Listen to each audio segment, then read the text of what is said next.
Volaba a más de 3.500 kilómetros por hora, tan alto que desde la cabina podía verse la curvatura de la Tierra, y tan rápido que, aunque el aire exterior estaba a decenas de grados bajo cero, algunas partes del avión podían alcanzar temperaturas cercanas a los 300 grados, el metal se expandía. El combustible escapaba por pequeñas aberturas, y un avión convencional habría comenzado a debilitarse. Pero el SR-71 Blackbird podía mantener esa velocidad durante horas. ¿Cómo evitaron que terminara destruido por el mismo aire que necesitaba para volar? Bienvenido a Explicación Fácil. Lo primero que tienes que entender es que el aire no necesitaba estar caliente para calentar el avión. A más de 25 kilómetros de altura, la temperatura exterior podía estar por debajo de los 50 grados bajo cero, pero el SR-71 volaba a más de 3 veces la velocidad del sonido.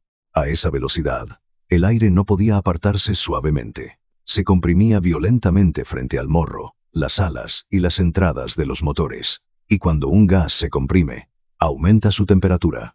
El aire no derretía literalmente el avión, pero calentaba su superficie hasta niveles que habrían debilitado el aluminio utilizado por la mayoría de las aeronaves. Por eso el SR-71 fue construido principalmente con titanio. Este metal era más resistente al calor que el aluminio y mucho más ligero que el acero, pero trabajar con él era extremadamente difícil. Era complicado de cortar, moldear y soldar. Incluso algunas impurezas presentes en las herramientas o en el agua podían dañar las piezas. Los ingenieros tuvieron que inventar nuevos procesos de fabricación para construir el avión, pero el titanio tampoco eliminaba otro gran problema: la expansión. Todo metal crece cuando se calienta. En tierra, el SR-71 estaba frío, pero al alcanzar Mach 3, el fuselaje se calentaba y podía alargarse varios centímetros. Si todas las piezas hubieran estado unidas rígidamente, la estructura habría comenzado a deformarse. Por eso los ingenieros dejaron pequeñas separaciones entre algunos paneles y utilizaron uniones capaces de moverse ligeramente. No intentaron detener la expansión. Diseñaron el avión para que pudiera cambiar de forma durante el vuelo. Y aquí aparece una de sus características más extrañas. Cuando estaba estacionado, el SR-71 perdía combustible. Sus depósitos formaban parte de la propia estructura y no quedaban completamente sellados mientras el metal estaba frío. El combustible podía gotear por debajo del fuselaje. Pero cuando el avión aceleraba, el titanio se calentaba, se expandía y las separaciones comenzaban a cerrarse. El avión que perdía combustible en tierra se sellaba mejor cuando alcanzaba su velocidad de operación. También necesitaba un combustible especial. Se llamaba JP7. Era mucho menos inflamable que los combustibles convencionales, algo esencial dentro de una aeronave cuya superficie podía alcanzar cientos de grados.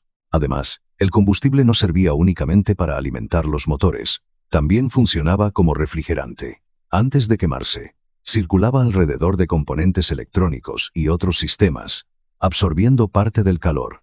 Era como si la sangre del avión enfriara sus órganos antes de convertirse en energía. Pero el JP7 era tan difícil de encender que los sistemas convencionales no eran suficientes. Para arrancar los motores, se utilizaba una sustancia especial que se encendía al entrar en contacto con el aire y producía una característica llamarada verde. Incluso encender este avión requería una solución completamente diferente. Oye, antes de seguir, si te gusta entender a fondo curiosidades como esta y descubrir de forma sencilla la ingeniería que existe detrás, suscríbete a Explicación Fácil. Ahora bien, el color negro tampoco era únicamente estético. La pintura ayudaba a distribuir y liberar parte del calor acumulado sobre la superficie. El mismo color que convirtió al Blackbird en uno de los aviones más reconocibles de la historia, también formaba parte de su protección térmica. Pero el desafío más complejo estaba en los motores. El SR-71 utilizaba dos enormes Pratt Whitney J58. A velocidades bajas, funcionaban de forma parecida a un turborreactor convencional, pero cerca de la velocidad máxima, gran parte del empuje dependía del aire que atravesaba sus entradas. Estas entradas tenían conos móviles que controlaban las ondas de choque. Su función era reducir y comprimir el aire antes de que llegara al interior del motor, porque aunque el avión volaba a velocidad máxima, el aire no podía entrar directamente al compresor a esa velocidad. Todo debía ocurrir con enorme precisión. Si una onda de choque se desplazaba fuera de su posición, uno de los motores podía perder empuje repentinamente. El avión giraba con violencia hacia un lado, y los pilotos sentían un golpe parecido a chocar contra una pared en pleno aire.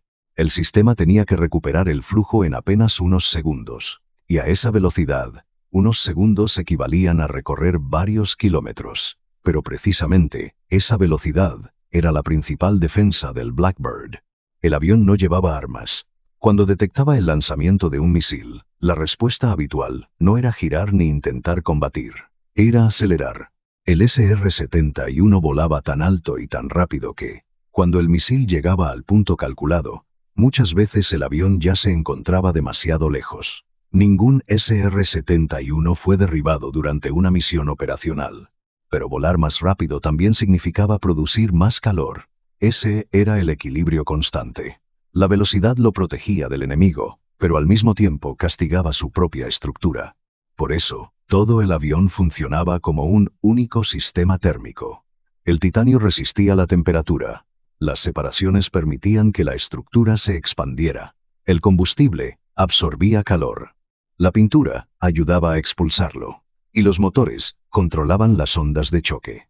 Después de aterrizar, algunas zonas permanecían demasiado calientes para tocarlas. Mientras el avión se enfriaba, el titanio volvía a contraerse. Las separaciones reaparecían, y el combustible podía comenzar a gotear otra vez.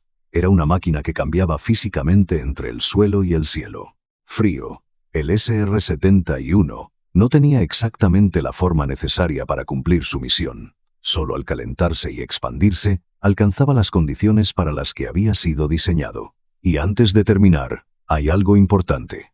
El SR-71 no se derretía literalmente durante el vuelo, pero era tan rápido que la atmósfera dejaba de ser únicamente el aire que lo sostenía. También se convertía en una fuente de calor capaz de debilitar metales, deformar piezas, dañar instrumentos e incendiar combustibles convencionales. Para atravesar esa barrera, no bastaba con instalar motores más potentes. Fue necesario reinventar prácticamente todo el avión.